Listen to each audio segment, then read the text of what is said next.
સ્વાધ્યાયમાં આપણી પાસે ટેક્સ્ટબુકમાં page number 353 બરાબર છે. એની અંદર પ્રશ્ન નંબર 11.14 પ્રશ્ન નંબર 11.14 બરાબર. જો એની આખા બધા જ પ્રશ્નોના જે જવાબ છે એનું પીડીએફ ફાઇલ આપણી રેફરન્સ બુકમાંથી જ મેં પીડીએફ ફાઇલ મૂકેલી છે, એટલે એ પ્રમાણે જ આપણે સમજવાનું થશે. બરાબર. તો 11.14 માં પ્રશ્ન છે શું? ફિનોલ નો એસિડિક સ્વભાવ દર્શાવતી બે પ્રક્રિયાઓ લખો. બરાબર. એટલે આપણે હમણાં જે ડિસ્કશન કરી ગયા, બરાબર છે ભાઈ. 11.14 ફિનોલ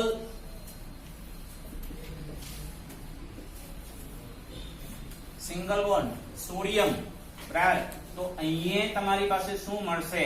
સોડિયમ ફિનોક્સાઇડ આપણે પ્રાપ્ત થતું જોવા મળે, પ્લસ બરાબર છે 1/2H2. ફિનોલ નો એસિડિક સ્વભાવ દર્શાવતી પ્રક્રિયાઓ કઈ? તો એમાંની પહેલી પ્રક્રિયા છે. બરાબર.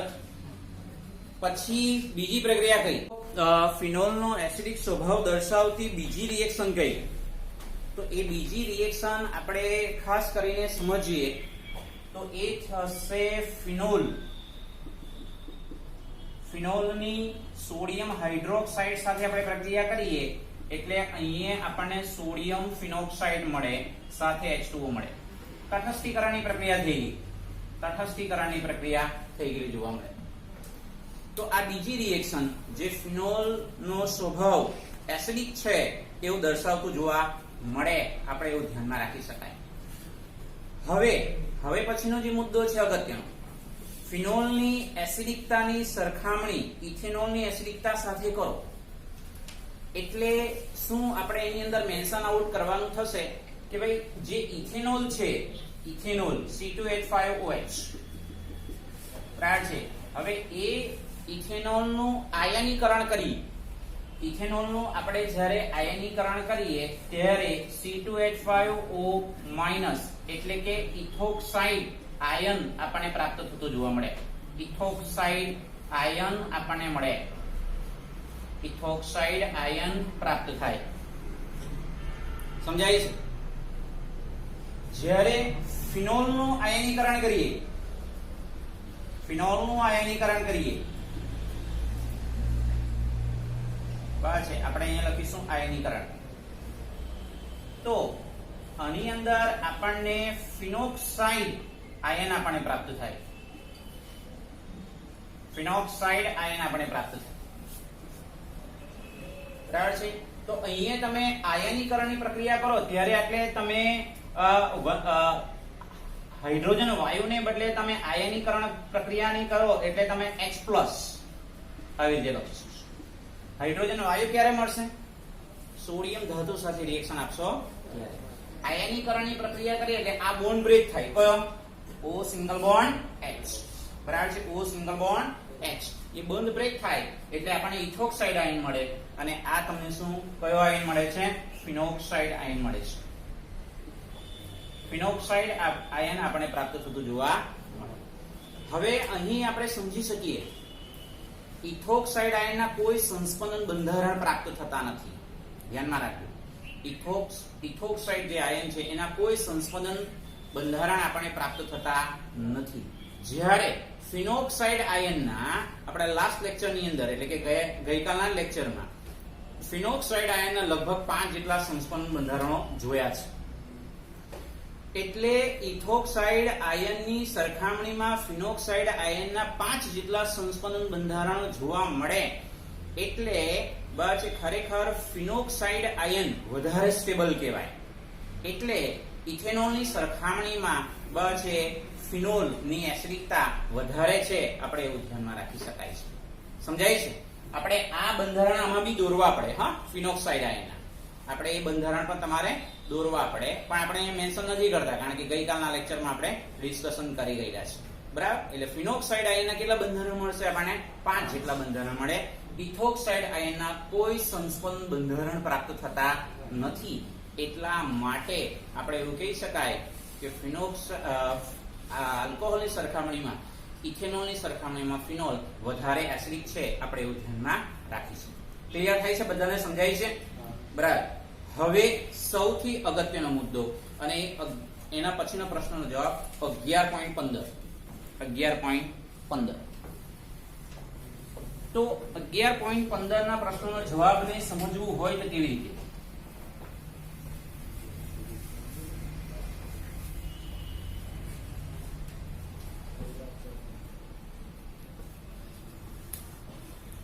.15 છે એની અંદર પહેલી વસ્તુ એ ઓર્થોનાઇટ્રોફિનોલ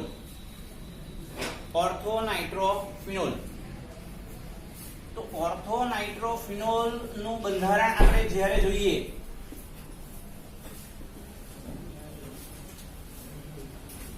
આ ઓર્થોનાઇટ્રોફિનોલ નું બંધારણ છે ઓર્થોમિથોક્સીફિનોલ, બરાબર? ઓર્થોમિથોક્સીફિનોલ એટલે ફિનોલ નું બંધારણ તો ખરું જ, બરાબર? આ ફિનોલ નું બંધારણ તો આપણને મળે જ છે, પરંતુ અહીંયા ઓર્થોમિથોક્સી એટલે આપણે અહીંયા લખીશું ઓર્થોમિથોક્સી ફિનોલ ને ઓર્થોનાઇટ્રોફિનોલ. જો આ બધા આપણી પાસે 2 માર્કના પ્રશ્નોના જવાબ છે, ધ્યાનમાં રાખજો. આ ફિનોલની એસિડિકતા ઉપર આધારિત આ બધા 2 માર્કના પ્રશ્નોના જવાબ છે સ્વાધ્યાયના. તો પહેલા આપણે આ પ્રશ્નના જવાબમાં પહેલા આપણે ઓર્થોનાઇટ્રોફિનોલ અને ઓર્થોમિથોક્સીફિનોલનું બંધારણ દોરવાનું. પછી એની અંદર લખવાનું કે ભાઈ ઓર્થોનાઇટ્રોફિનોલમાં NO2 એ ઇલેક્ટ્રોન આકર્ષક સમૂહ છે.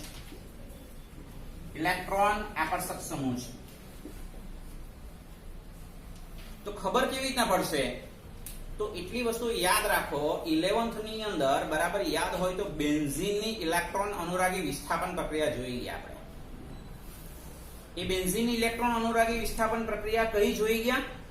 નાઇટ્રેશન, સલ્ફોનેશન, હેલોજિનેશન, ફિડલક્રાફ્ટ આલ્કાઇલેશન અને ફિડલક્રાફ્ટ એસાઇલેશન. તો નાઇટ્રેશનમાં કયું આવતું હતું? NO2+, સલ્ફોનેશનમાં SO3H+, હેલોજિનેશનમાં Cl+, બરાબર છે? પછી ફિડલક્રાફ્ટ એસાઇલેશનમાં CH3CO+, બરાબર? તો આ બધા ઇલેક્ટ્રોન આકર્ષક સમૂહ છે. હવે આ ઇલેક્ટ્રોન આકર્ષક જે સમૂહ છે એનું કામ શું છે? તો એ બેન્ઝીન કેન્દ્રનું આ બેન્ઝીન વલયમાંના જે ઇલેક્ટ્રોન છે એને પોતાની તરફ આકર્ષે. એટલે થાય છે શું? O સિંગલ બોન્ડ H બંધ ઉપર ઇલેક્ટ્રોનની જે ઘનતા છે ઘટે. O સિંગલ બોન્ડ H બંધ ઉપર ઇલેક્ટ્રોનની ઘનતા ઘટે. કેમ ઘનતા ઘટે? કારણ કે બેન્ઝીન વલયનું આ જે 6 પાઈ ઇલેક્ટ્રોન છે એને તો પોતાની તરફ આકર્ષે. એટલે O સિંગલ બોન્ડ H બંધની ઇલેક્ટ્રોનની ઘનતા ઘટે. એટલે O સિંગલ બોન્ડ H બંધ નિર્બળ બને. અને O સિંગલ બોન્ડ H બંધ નિર્બળ બને એટલે શું થાય? આ બોન્ડ બ્રેક થાય. એટલે ઓર્થોનાઇટ્રોફિનોલ બચનું આયનીકરણ સરળતાથી થાય એટલે એની એસિડિકતા વધારે હોય છે. આપણે એવું ધ્યાનમાં રાખી શકાય. સમજાય છે? ખબર પડે છે? જ્યારે ઓર્થોમિથોક્સીફિનોલ હા, આપણી રેફરન્સ બુકમાં ઇલેક્ટ્રોન આકર્ષક સમૂહને બદલે આપણને ઇલેક્ટ્રોન ગ્રાહી સમૂહ એવો શબ્દ લખેલો છે. તો એનો અર્થ એક સરખો થાય. ઇલેક્ટ્રોન ગ્રાહીનો મતલબ ઇલેક્ટ્રોનને પોતાની તરફ આકર્ષે. સમજાય છે? હવે ઓર્થોમિથોક્સીફિનોલની વાત કરીએ તો ઓર્થોમિથોક્સીફિનોલ જે છે એ ઓર્થોમિથોક્સીફિનોલ માં મિથોક્સી ગ્રુપ એક ઇલેક્ટ્રોન દાતા સમૂહ છે. ઇલેક્ટ્રોન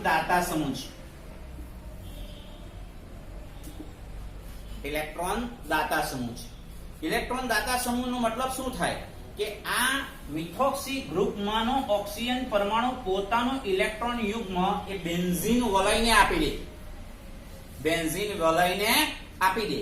અને બેન્ઝીન વલયને ઇલેક્ટ્રોન આપી દે એનો મતલબ શું થાય કે ખરેખર બેન્ઝીન વલયમાં ઇલેક્ટ્રોન નું અપાકર્ષણ થાય એટલે ઇલેક્ટ્રોન ની ઘનતા O સિંગલ બોન્ડ H બંધ ઉપર વધી જાય.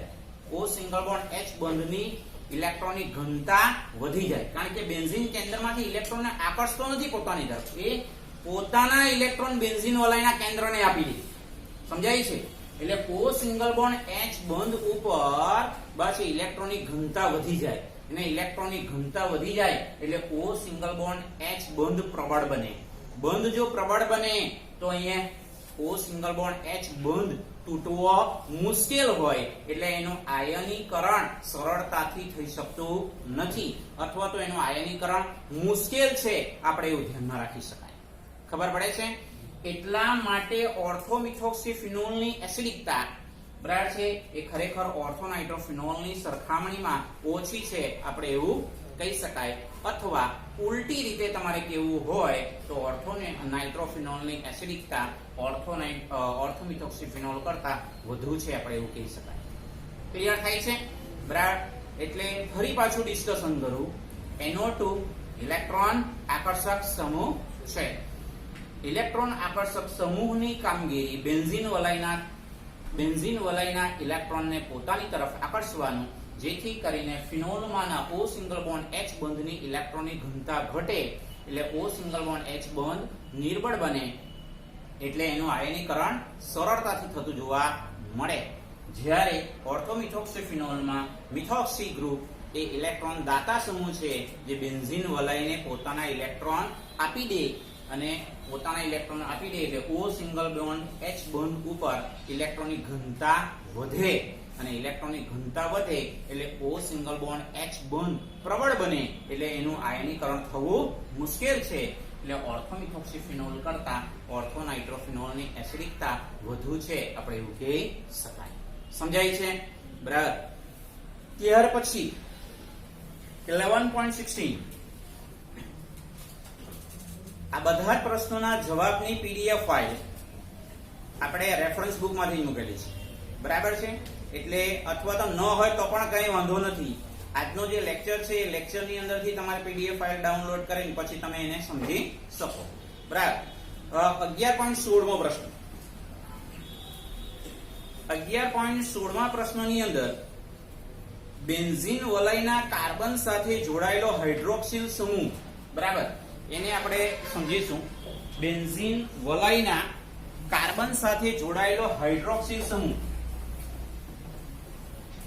એટલે ફિનોલ જ કમ્પાઉન્ડ આપણને મળે છે.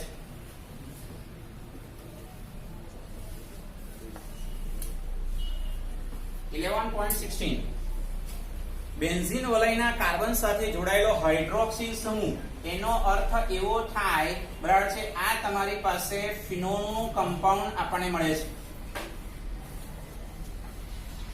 આ ફિનોલનું આપણને કમ્પાઉન્ડ પ્રાપ્ત થતું જોવા મળે, આપણે એવું ધ્યાનમાં રાખી શકાય. બરાબર છે. અથવા તમે બોન્ડ વિશેની જ્યારે આપણે સ્પષ્ટતા કરીએ ત્યારે આપણે આ રીતે કન્સર્ન કરીએ તો પણ ચાલશે.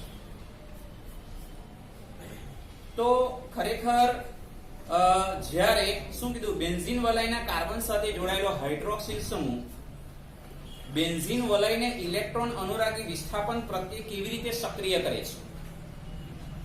તો જેવી રીતે હમણાં મિથોક્સી ગ્રુપ ઇલેક્ટ્રોન દાતા સમૂહ છે, તેવો હાઇડ્રોક્સિલ સમૂહ પણ ઇલેક્ટ્રોન દાતા સમૂહ છે. બરાબર છે. એટલે આ જે હાઇડ્રોક્સિલ સમૂહ છે એ ખરેખર પ્લસ R અસર, એટલે કે ધન સંસ્પંદન અસર દર્શાવતું જોવા મળે, આપણે એવું ધ્યાનમાં રાખી શકાય. અને ધન સંસ્પંદન અસર જ્યારે દર્શાવતું હોય, બરાબર છે, ત્યારે ખરેખર તમે જુઓ, હવે આના રેઝોનન્સ સ્ટ્રક્ચર આપણે એને સમજવાનો પ્રયત્ન કરીએ. કોના? ફિનોલના. અત્યાર સુધી આપણે ફિનોક્સાઇડ આયનના સંસ્પંદન બંધારણ ને આપણે સમજેલા હતા. બરાબર છે. હવે આપણે ફિનોલના સંસ્પંદન બંધારણ વિશેની જ્યારે વાત કરીએ ત્યારે આ ઓક્સિજન પરમાણુનું ઇલેક્ટ્રોન યુગ્મ અહીંયા ટ્રાન્સફર થાય, આનું અહીંયા ટ્રાન્સફર થાય, એટલે આપણને અહીંયા શું મળશે? તો અહીંયા ખરેખર જોવા જઈએ તો આટલે ડબલ બોન્ડ મળવાનું, બરાબર છે, આટલે ઓક્સિજન પ્લસ આ એક ઇલેક્ટ્રોન યુગ્મ રહેવાનું, બરાબર. આ ઇલેક્ટ્રોન યુગ્મ અહીંયા ટ્રાન્સફર થવાનું, એટલે આ શું થવાનું? નેગેટિવલી ચાર્જ આપણને મળવાનું છે, આપણે એવું ધ્યાનમાં રાખીશું. ક્લિયર થાય છે?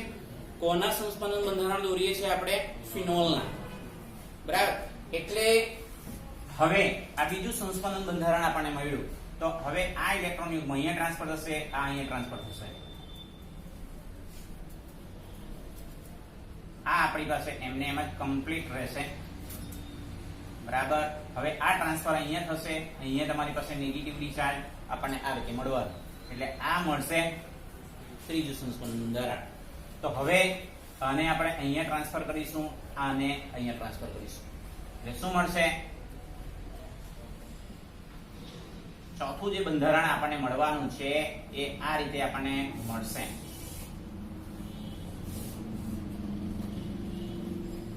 આ રીતે બરાબર છે. હવે આ તમારું ચોથું બંધારણ આપણને મળશે. હવે આ જે ઇલેક્ટ્રોન યુગ્મ છે એને અહીંયા ટ્રાન્સફર કરીશું, આ અહીંયા ટ્રાન્સફર કરીશું, બરાબર. એટલે આપણને પાંચમું ફિનોલનું સંસ્પંદન બંધારણ જે મળે છે એને ધ્યાનપૂર્વક તમે જુઓ, બરાબર છે. તો આ ડબલ બોન્ડ છે સિંગલ બોન્ડમાં કન્વર્ટ થઈ જાય, બરાબર. અને આ ઇલેક્ટ્રોન યુગ્મ અહીંયા ટ્રાન્સફર થાય એટલે આ પાંચમું બંધારણ મળે છે. તો પ્રશ્ન આપણી પાસે છે કે ભાઈ બેન્ઝીન વલયની સાથે જોડાયેલો હાઇડ્રોક્સિલ સમૂહ બેન્ઝીન વલયને ઇલેક્ટ્રોન અનુરાગી વિસ્થાપન પ્રત્યે કેવી રીતે સક્રિય કરે છે. તો એની અંદર આપણે પહેલી વાક્ય રચના એવી લખવાની કે બેન્ઝીન વલયની સાથે જોડાયેલો હાઇડ્રોક્સિલ સમૂહ ધન સંસ્પંદન અસર દર્શાવે છે, પ્લસ આર રેઝોનન્સ સ્ટ્રક્ચર. કેમ? તો કે ભાઈ ખરેખર એ બેન્ઝીન વલય ને પોતાનો ઇલેક્ટ્રોન યુગ્મ અહીંયા તમે જોઈ શકો ઓર્થો અને પેરા સ્થાન ઉપર ઇલેક્ટ્રોનની ઘનતા વધતી જાય છે. જો આ ઓર્થો સ્થાન, બરાબર, આ પેરા સ્થાન, આ ફરી પાછો ઓર્થો સ્થાન, એટલે ઓર્થો અને પેરા સ્થાન ઉપર ઇલેક્ટ્રોનની ઘનતા વધતી જતી જોવા મળે. એટલે ફિનોલની સાથે જ્યારે કોઈ ઇલેક્ટ્રોન આકર્ષક સમૂહ જોડાય ત્યારે ઓર્થો અને પેરા સ્થાન ઉપર જોડાતો જોવા મળે. આપણે એવું ધ્યાનમાં રાખી શકાય. કહેવાનો મતલબ ફિનોલની નાઇટ્રેશનની પ્રક્રિયા કરીશું એટલે ઇલેક્ટ્રોન અનુરાગી વિસ્થાપન પ્રક્રિયા, જેમ બેન્ઝીનની જોઈ ને, તો તેવી રીતે બેન્ઝીનની ઇલેક્ટ્રોન અનુરાગી વિસ્થાપન પ્રક્રિયા કઈ આપણે હમણાં સ્પષ્ટ કરી ગયા. નાઇટ્રેશન, સલ્ફોનેશન, હેલોજિનેશન, ફિડલક્રાફ્ટ આલ્કાઇલેશન અને ફિડલક્રાફ્ટ એસાઇલેશન. તો એવી જ ફિનોલનું નાઇટ્રેશન કરીશું ત્યારે આ ફિનોલનું નાઇટ્રેશન કરીશું સાંદ્ર HNO3 ની હાજરીમાં, ત્યારે ખાસ કરીને ઓર્થો નાઇટ્રોફિનોલ અને પેરા નાઇટ્રોફિનોલનું મિશ્રણ પ્રાપ્ત થતું જોવા મળે છે. આપણે એવું ધ્યાનમાં રાખીશું. ઓર્થો નાઇટ્રોફિનોલ અને પેરા નાઇટ્રોફિનોલનું મિશ્રણ આપણને પ્રાપ્ત થાય છે. એટલે આ પ્રશ્નના જવાબની અંદર આપણે વાક્ય રચના બે જ લખવાની થાય કે બેન્ઝીન વલયની સાથે જોડાયેલો હાઇડ્રોક્સિલ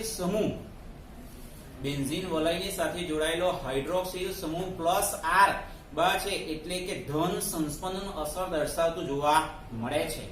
અને છે ઓર્થો અને પેરા સ્થાન ઉપર ઇલેક્ટ્રોનની ઘનતા છે વધે છે અને પરિણામ સ્વરૂપે બેન્ઝીન કેન્દ્રને ઇલેક્ટ્રોન અનુરાગી વિસ્થાપન પ્રક્રિયા કરવા માટે છે સક્રિય હોય છે. એટલા માટે છે ખરેખર બેન્ઝીન કેન્દ્રની સાથે જોડાયેલો ફિનોલ છે હાઇડ્રોક્સિલ સમૂહ એટલે કે ફિનોલ એ ઇલેક્ટ્રોન અનુરાગી વિસ્થાપન પ્રક્રિયા આપતું જોવા મળે છે. આમ બે વાક્ય રચના લખીને તમારે ફિનોલના આ સંસ્પંદન બંધારણ આપણે ડ્રો કરવાના થશે. અત્યાર સુધી લાસ્ટ લેક્ચરમાં આપણે ફિનોક્સાઇડ આયનના સંસ્પંદન બંધારણ જોયેલા હતા, બરાબર છે. પણ આ ખરેખર ફિનોલના સંસ્પંદન બંધારણ આપણને પ્રાપ્ત થતા જોવા મળે છે. આપણે એવું ધ્યાનમાં રાખી શકાય. જો ફિનોલની એસિડિકતા ઉપર આધારિત કેટલા પ્રશ્નો છે આપણે આને ધ્યાનમાં રાખીશું. તો 11.14 ક્લિયર થઈ ગયું, 11.15, 11.16, બરાબર. હવે લખાણ સંબંધિત પ્રશ્નો છે અને એ લખાણ સંબંધિત પ્રશ્ન એટલે કે એ આપણી પાસે ટેક્સ્ટબુક ની અંદર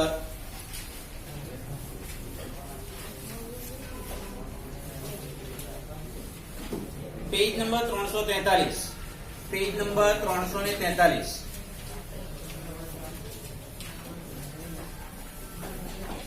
જો પેજ નંબર 343 લખાણ સંબંધિત પ્રશ્ન એમાં 11.8 બરાબર.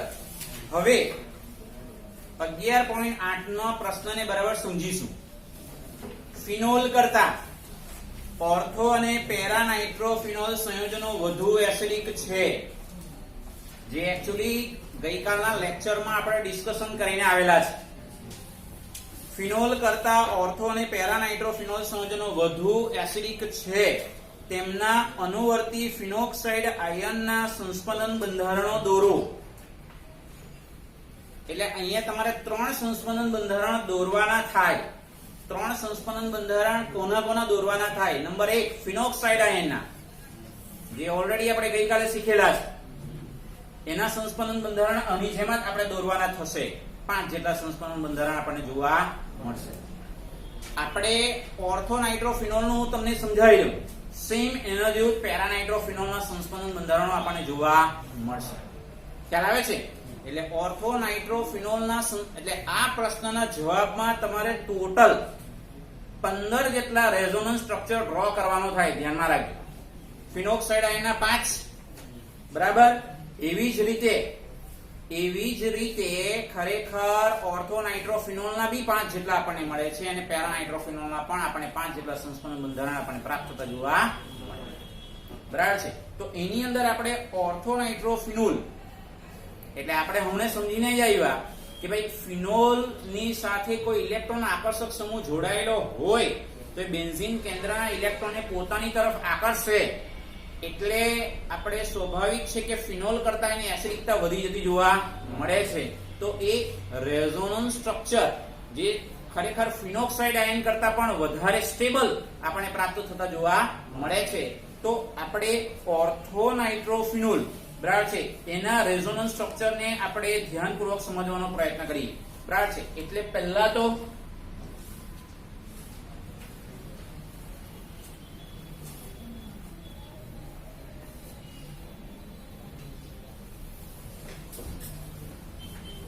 લખાણ સંબંધિત પ્રશ્ન.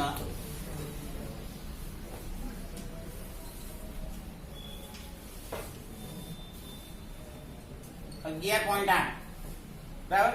એટલે પહેલા તો આપણે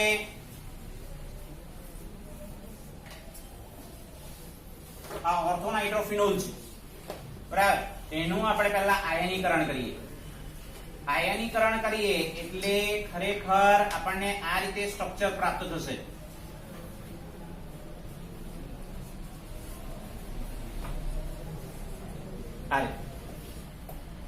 ortho nitrophenoxide ion, ortho nitrophenoxide ion. પહેલા આયનીકરણની પ્રક્રિયા કરીને પહેલા આપણે ઓર્થો નાઇટ્રોફિનોક્સાઇડ આયન આપણને પ્રાપ્ત થાય. હવે આ જે ઓર્થો નાઇટ્રોફિનોક્સાઇડ છે આયન જે છે, તો એના આપણે રેઝોનન્સ સ્ટ્રક્ચર આપણે ડ્રો કરવાના થશે. તો એ રેઝોનન્સ સ્ટ્રક્ચરની આપણે જ્યારે વાત કરીએ,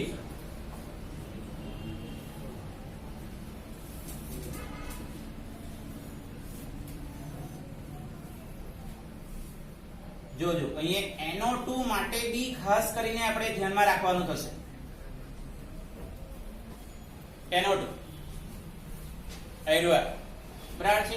એટલે આ તમારો ઓર્થો નાઇટ્રોફિનોક્સાઇડ આયન દર્શાવી દીધેલું જોવા મળે, આપણે એવું ધ્યાનમાં રાખીશું. તો ફર્સ્ટ પહેલું જે છે, તમે આ પ્રમાણેનું તીર બતાવો, એક ઇલેક્ટ્રોન યુગ્મ અહીંયા ટ્રાન્સફર કરો, અથવા તમે એમ બતાવો તો બી ચાલે. બરાબર. અને આ બેન્ઝીન કેન્દ્રનો જે પાઈ ઇલેક્ટ્રોન છે, બરાબર છે, એને આપણે અહીંયા ટ્રાન્સફર કરીશું ફાસ્ટ. બરાબર. એટલે આપણને અહીંયા શું મળશે? ફર્સ્ટ ઓફ ઓલ તો પહેલા આપણને મળશે આ રીતે. આ તો એમને એમ જ રહેવાનું છે, એટલે અહીંયા તમને મળશે ડબલ બોન્ડ. ઓક્સિજન પરમાણુ ઇલેક્ટ્રોન ગુમાવશે, અને ગુમાવે એટલે પોઝિટિવલી ચાર્જ મળે, ને ઓવરઓલ પહેલેથી નેગેટિવ છે એટલે ન્યુટ્રલ થઈ જવાનું. બરાબર. એટલે અહીંયા તમને આ રીતે મળશે. હવે ધ્યાન રાખો, હવે સૌથી અગત્યનું છે કે અહીંયા તમારી પાસે આ કેન્દ્ર ઉપર, એટલે આ તમારો ઓર્થો જે પોઝિશન છે ત્યાં નેગેટિવલી ચાર્જ આપણને મળવાનો કાર્બન ઉપર, કારણ કે આ બે કાર્બન વચ્ચે દ્વિબંધ છે. બરાબર. એટલે અહીંયા તમને આ રીતે મળશે. આ તમારો N+, આ તમારી પાસે ઓક્સિજન પરમાણુ, અને આ તમારી પાસે એમને એમ જ આ નેગેટિવ ચાર્જ.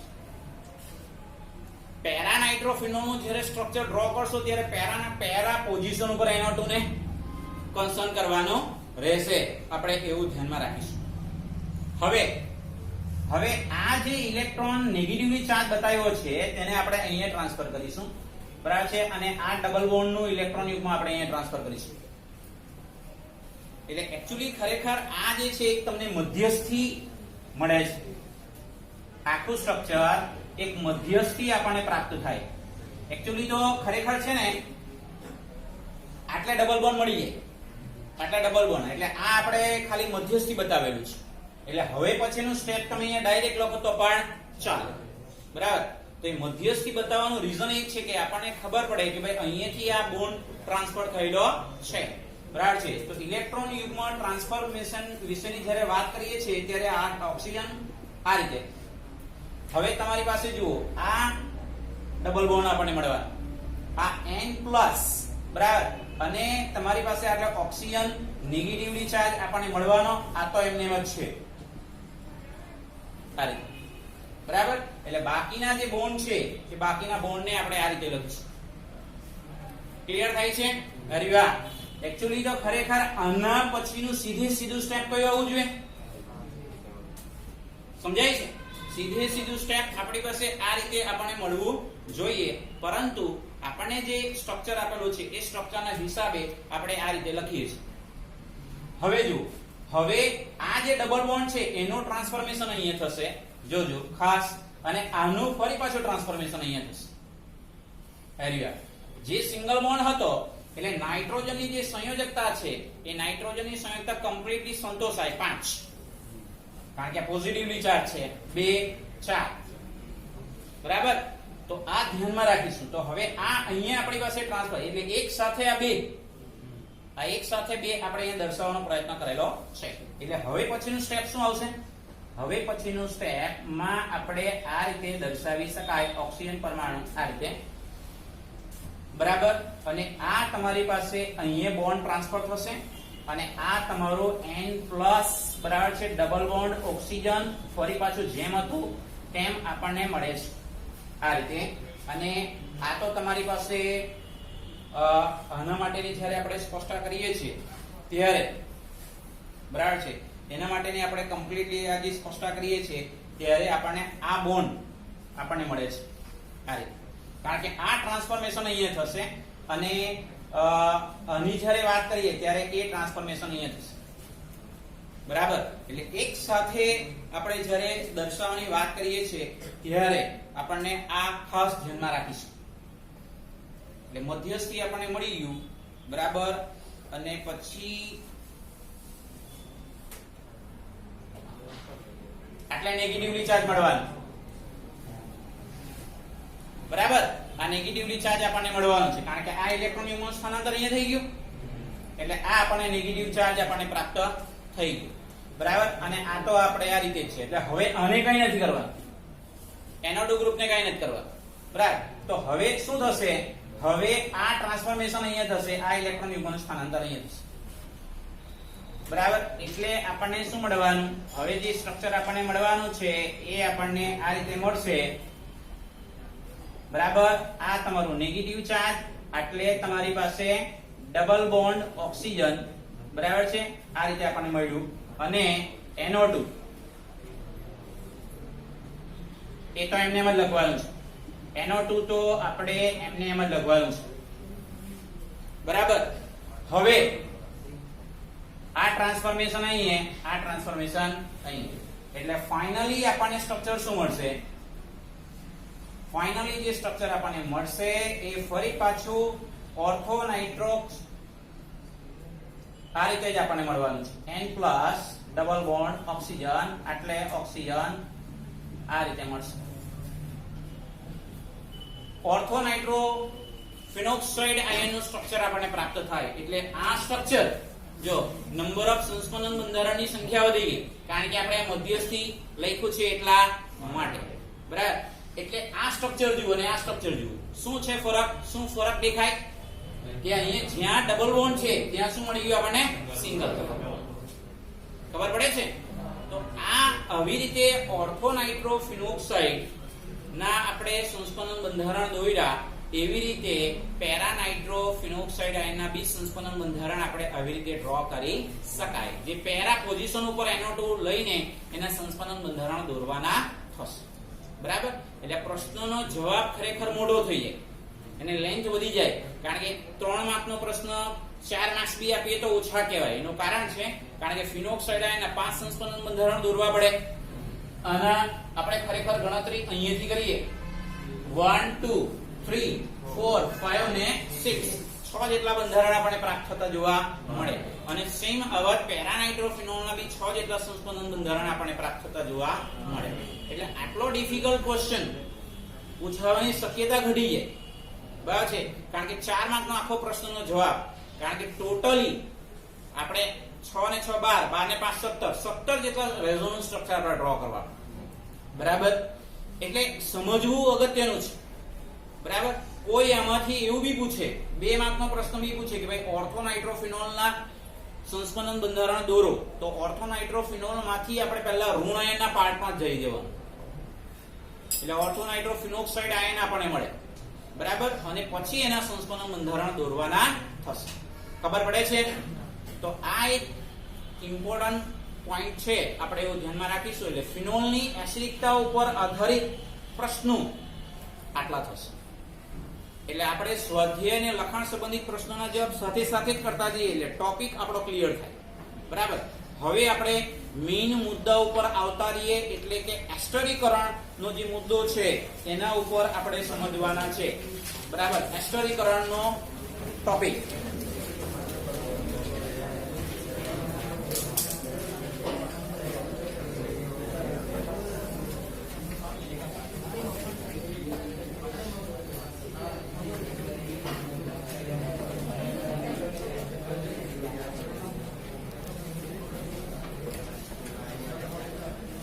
ચાલો હવે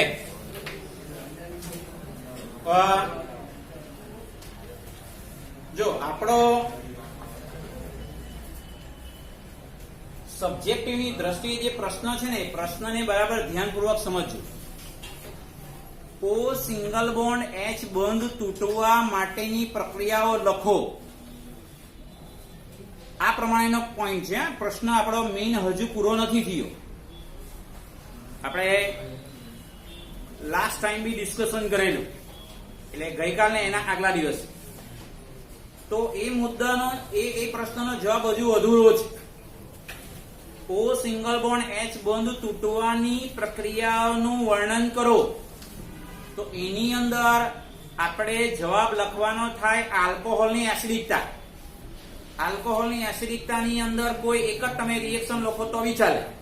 કયું? ઇથેનોલ, મિથેનોલ, તૃતીયક બ્યુટાઇલ આલ્કોહોલ ની સોડિયમ ધાતુ સાથેની પ્રક્રિયા લખવાની. બરાબર. એટલે સોડિયમ ઇથોક્સાઇડ પ્લસ હાઇડ્રોજન વાયુ મળે. ઇથેનોલ સાથે રિએક્શન આપો તો. બરાબર. તૃતીયક બ્યુટાઇલ આલ્કોહોલની સોડિયમ ધાતુ સાથે પ્રક્રિયા કરો તો તૃતીયક બ્યુટોક્સાઇડ આયન મળે અને હાઇડ્રોજન વાયુ મળે. બરાબર. એ બે માંથી કોઈ પણ એક રિએક્શન લખવાની. પછી ફિનોલ નો એસિડિક સ્વભાવ ધરાવે, જેમાં બી O સિંગલ બોન્ડ H બંધ તૂટે. રાઈટ. તો એની બે રિએક્શન થાય. ફિનોલની સોડિયમ ધાતુ સાથેની રિએક્શન, ફિનોલની સોડિયમ હાઇડ્રોક્સાઇડ સાથેની રિએક્શન. તો એ બે રિએક્શન થાય. આલ્કોહોલમાંથી કોઈ એક જ રિએક્શન આપવાની. તમે મિથેનોલની રિએક્શન સોડિયમ ધાતુ સાથે લખો તો બી ચાલે, ઇથેનોલની લખો તો બી ચાલે. બરાબર. કે પછી તૃતીયક બ્યુટાઇલ આલ્કોહોલની સોડિયમ ધાતુ સાથેની રિએક્શન લખો તો પણ ચાલે. એસિડિક સ્વભાવ ધરાવે ત્યાં O સિંગલ બોન્ડ H બંધ તૂટે છે. આપણે એવું ધ્યાનમાં રાખીશું. ખ્યાલ આવે છે? તો આ એક મુદ્દો. હવે O સિંગલ બોન્ડ H બંધ તૂટવાની પ્રક્રિયાઓ હજુ બાકી છે અને રિએક્શન્સ હવે આપણે સમજવાના. બરાબર. તો ધ્યાનમાં રાખો. હવે એની અંદર એસ્ટરીકરણનો મુદ્દો આવે છે. એસ્ટરીકરણ. તો એસ્ટરીકરણ માટે જ્યારે આપણે સ્પષ્ટતા કરીએ તો પહેલા એસ્ટરીકરણની વ્યાખ્યા લખી. એસ્ટરીકરણ છે શું? તો આલ્કોહોલની કાર્બોક્સિલિક એસિડ સાથેની સાથેની એસિડ ઉદ્દીપકની હાજરીમાં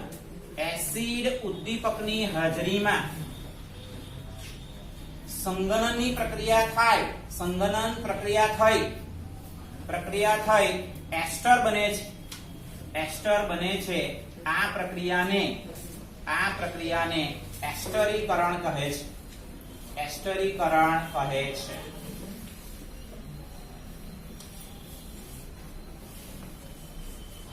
આલ્કોહોલની કાર્બોક્સિલિક એસિડ સાથેની એસિડ ઉદ્દીપકની હાજરીમાં સંઘનનની પ્રક્રિયા થઈ એ આપણે સમજાવીએ બરાબર એસ્ટર બને છે આ પ્રક્રિયાને એસ્ટરીકરણ તરીકે ઓળખવામાં આવતું જોવા મળે આપણે એવું ધ્યાનમાં રાખી શકાય હવે એની પહેલા આ એસ્ટરીકરણની એક સિમ્પલ રિએક્શન આપણે સમજવાનો પ્રયત્ન કરીએ તો એની અંદર R સિંગલ બોન્ડ OH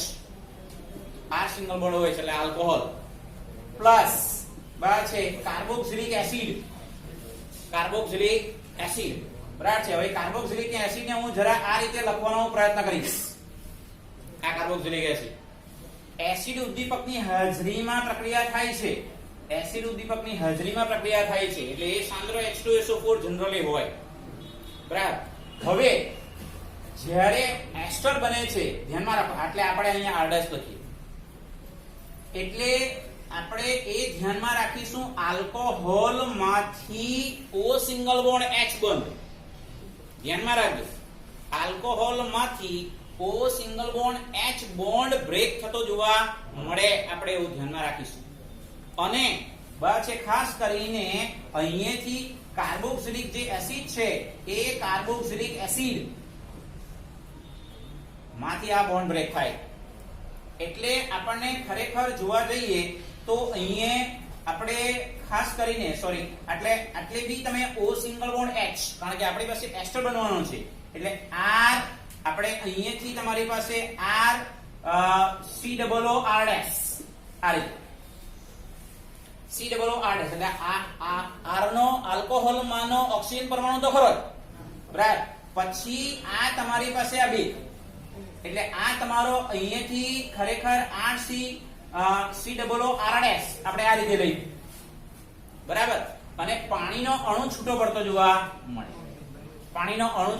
જોવા મળે આપણે એવું ધ્યાનમાં રાખીશું એટલે અહીંયાથી આલ્કોહોલ માંથી O single bond H bond તૂટે એ વાત નક્કી બરાબર બીજી એક અગત્યની બાબત એ કે આ તમારો એસ્ટર બને છે એટલે એસ્ટરીકરણની પ્રક્રિયા થઈ આલ્કોહોલની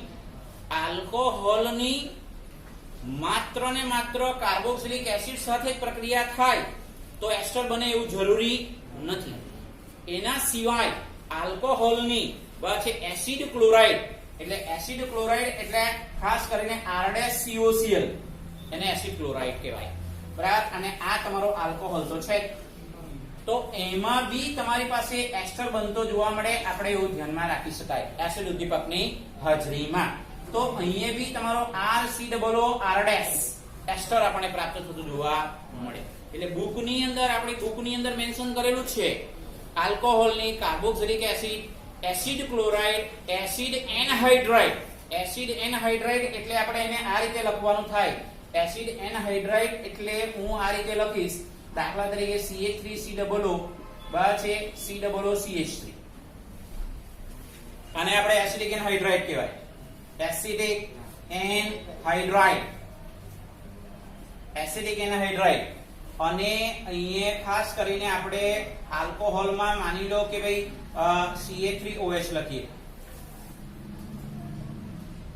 બરાબર આ રીતે તો O સિંગલ બોન્ડ H અહીંયાથી બોન્ડ બ્રેક થાય એટલે અહીંયા તમારી પાસે ફરી પાછું જ્યારે આ રિએક્શન થાય ત્યારે એસિડિક એનહાઇડ્રાઇડ સાથે જ્યારે રિએક્શન થતી હોય ત્યારે આપણે એસિડિક એસિડનો અણુ છૂટો પડતો જોવા મળે એસિડનો અણુ છૂટો પડતો જોવા મળે આપણે એવું ધ્યાનમાં રાખી શકાય એટલે આ તમારું ખરેખર અહીંયાથી એસિડિક એસિડ એટલે આટલો ભાગ અને અહીંયાથી પ્રોટોન એટલે એસિડિક એસિડનો અણુ છૂટો પડી જાય અને બાકીનો એસ્ટર મળશે એટલે CH3O અને એટલે ફરી પાછું CH3 આપણે આ ઓક્સિજન પરમાણુ એટલે CH3COO મિથાઇલ એસિટેટ શું મળશે મિથાઇલ એસિટેટ અથવા મિથાઇલ ઇથેનોઇક છે એવો એસ્ટર પ્રાપ્ત થતું જોવા મળે પણ આની ખાસિયત એ છે કે અહીં આપણે એસિડ ઉદ્દીપકની હાજરીમાં રિએક્શન કરી પણ અહીંયા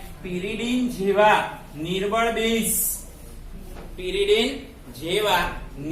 બેઝ જેનું સૂત્ર છે પિરિડીનનું સૂત્ર આ રીતે આપણને પ્રાપ્ત થતું જોવા મળે આપણે એવું ધ્યાનમાં રાખી શકાય બરાબર તો આ ખાસ આપણે ધ્યાનમાં રાખીશું એક તો એસિડ ક્લોરાઇડ છે આપણને અહીંયા આપેલું છે જો એટલે તમે એસિડ ક્લોરાઇડ સાથે રિએક્શન લખો તો બી ચાલે એસિડ ક્લોરાઇડ ની હાજરીમાં આપેલું છે ને આ તમારું બુકની અંદર આ રીતે મેન્શન કરેલું છે તો માની લો કે આ જ રિએક્શન ને મારે લખવી છે પણ આટલે એસિડિક એનહાઇડ્રાઇડ છે તો આપણે અહીંયા ચલો આટલે બુકના લેવલ ઉપર આપણે વિચારી લઈએ તો આપણી પાસે રિએક્શન એમ જ આવશે અને અહીંયા આપણે લખીએ પિરિડીન બુકના હિસાબે જોવા જઈએ બરાબર તો જો રિએક્શનમાં acidic anhydride acid chloride acidic acid carboxylic acid એની સાથે આલ્કોહોલની પ્રક્રિયા થાય ત્યારે હંમેશા એસ્ટર બને એ વાત નક્કી પિરિડીન હવે દાખલા તરીકે હું આની જ વાત કરું CH3OH બરાબર CH3OH પ્લસ CH3COCl હવે જો આ પિરિડીન બરાબર અને આટલે મિથેનોલ લખીશું અને એસિટાઇલ ક્લોરાઇડ કહેવાય એસિટાઇલ ક્લોરાઇડ બરાબર તો અહીંયાથી તમારી પાસે ખરેખર હાઇડ્રોજન આટલેથી તમારો Cl એટલે HCl છૂટો પડે અને આપણને ફરી પાછું CH3COOCH3 આપણને પ્રાપ્ત થતું જોવા મળે એટલે અહીંયા ફરી પાછું આપણને એસ્ટર જ મળે છે મિથાઇલ એસિડેટ પણ છે પિરિડીન જે નિર્બળ બેઝ છે તે ખરેખર HCl સાથે ન્યુટ્રલાઇઝ થઈ જતો જોવા મળે તટસ્થીકરણ થઈ જતું જોવા મળે આપણે એવું ધ્યાનમાં રાખી શકાય જ્યારે કાર્બોક્સિલિક એસિડ અને એસિડ એનહાઇડ્રાઇડ ની એસિડ ઉદ્દીપકની હાજરીમાં જે પ્રતિવર્તી પ્રક્રિયા છે એ પ્રતિવર્તી પ્રક્રિયામાં જે સલ્ફ્યુરિક એસિડ છે એ સલ્ફ્યુરિક એસિડ પાણીમાં ડિઝોલ્વ થઈ જતો જોવા મળે એટલે વપરાઈ જતો જોવા મળે આપણે એવું ધ્યાનમાં રાખીશું ખ્યાલ આવે છે તો ધ્યાનમાં રાખો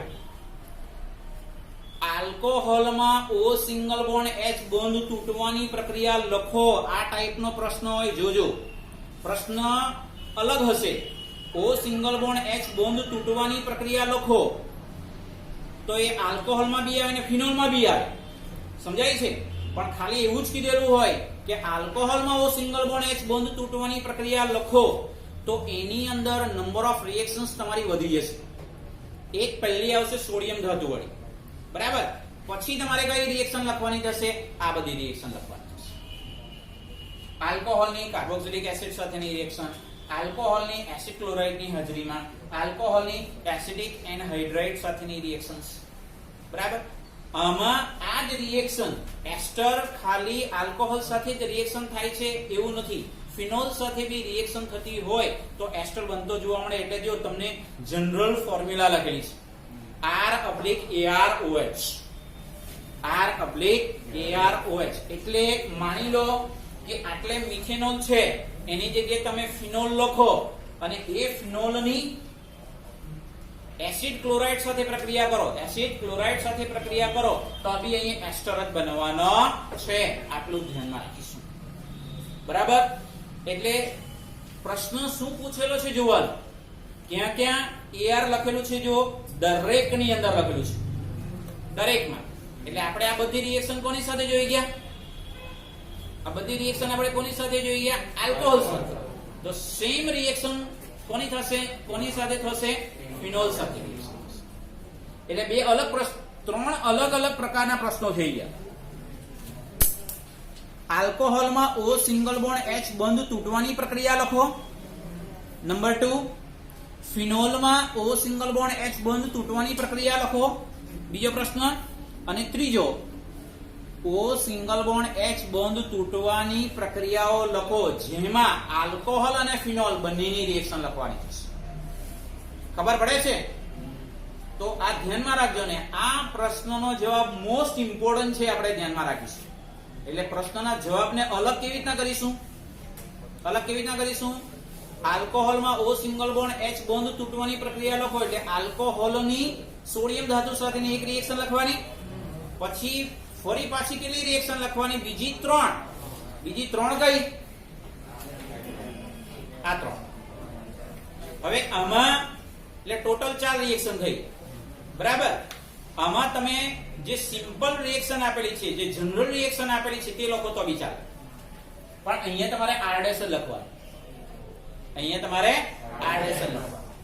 એસિડ એનહાઇડ્રાઇડ નું સામાન્ય સૂત્ર તમને આવી રીતે લખેલું છે, જો R-CO twice O આમ લખેલું છે.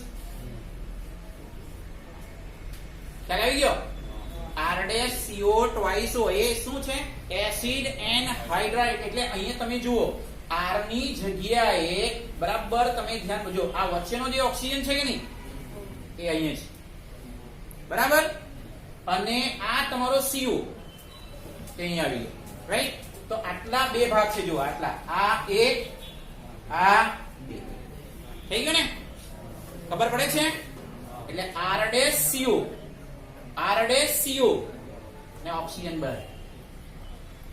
હંમેશા યાદ રાખો, એસિડ એનહાઇડ્રાઇડ સાથે જ્યારે તમે પ્રક્રિયા કરો ત્યારે હંમેશા એસિડ છૂટો પડે છે. એસિડ છૂટો પડે છે. ધ્યાન રાખો, બરાબર છે? એ ખાસ આપણે ધ્યાનમાં રાખીશું. એસિડ એનહાઇડ્રાઇડ સાથે પ્રક્રિયા કરો છો ત્યારે તમે જો R-COOH છૂટો પડતો જોવા મળે, અહીંયા એસિડિક એસિડ છૂટો પડતો જોવા મળે, બરાબર. કાર્બોક્સિલિક એસિડ સાથે પ્રક્રિયા કરો છો ત્યારે પાણી છૂટો પડે છે, આ ખાસ ધ્યાનમાં રાખીશું.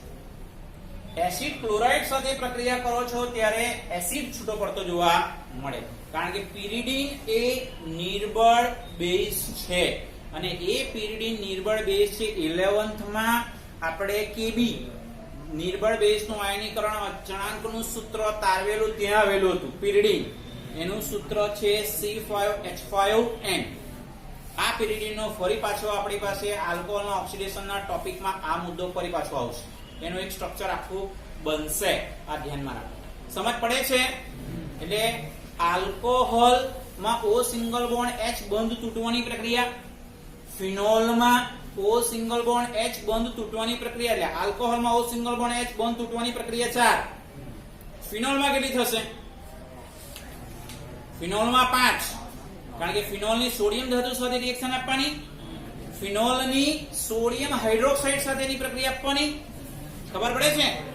અને ફિનોલની ખાલી ફિનોલની તમે લખો ત્યારે આટલે R ની જગ્યાએ AR જ લખવાનું.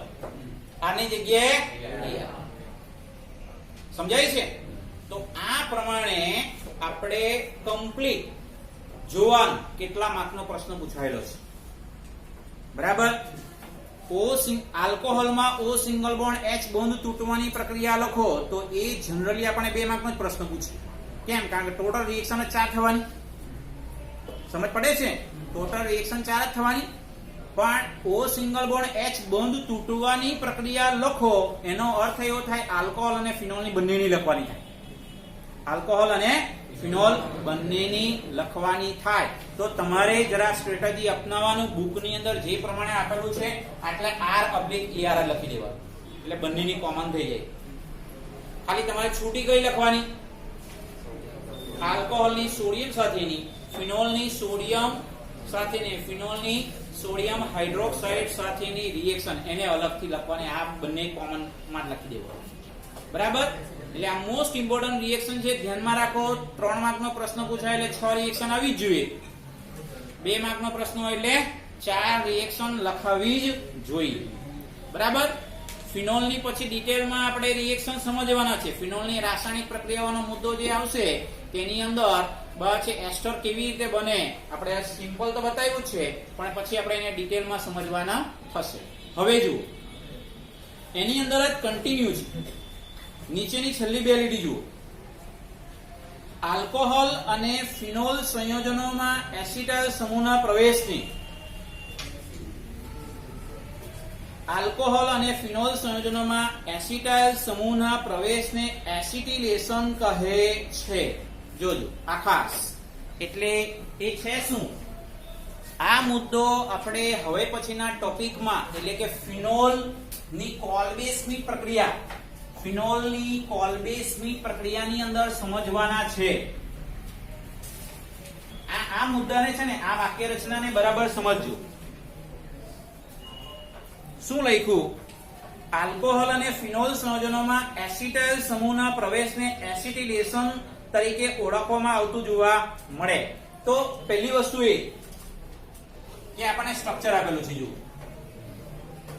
સ્ટ્રક્ચર આપેલું છે COOH અને આટલે OH.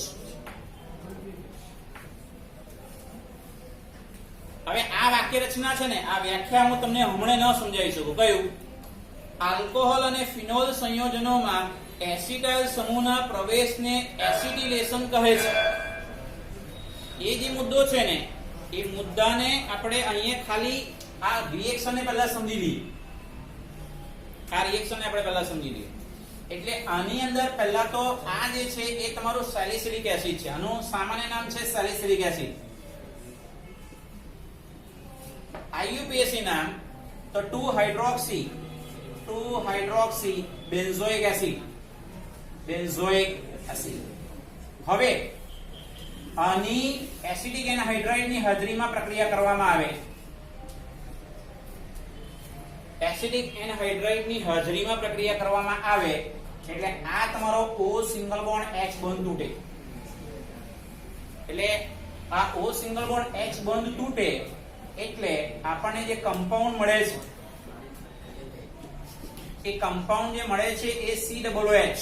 જો આટલે લખીશું, આટલે ઓક્સિજન અને પછી તમારું OCOCH3 એટલે આ તમારો એસાઇલ ગ્રુપ થઈ ગયો. એસાઇલ ગ્રુપ બરાબર. એટલે આનું સામાન્ય નામ, હા, આટલે COCH3 ગ્રુપ જોડાય તો આ હાઇડ્રોજન અને આ તમારું CH3COOH. બરાબર. એટલે આનું સામાન્ય નામ છે એસ્પિરિન. એસ્પિરિન ધ્યાનમાં રાખજો, સામાન્ય નામ. બરાબર. IUPAC નામ 2-એસિટાઇલોક્સી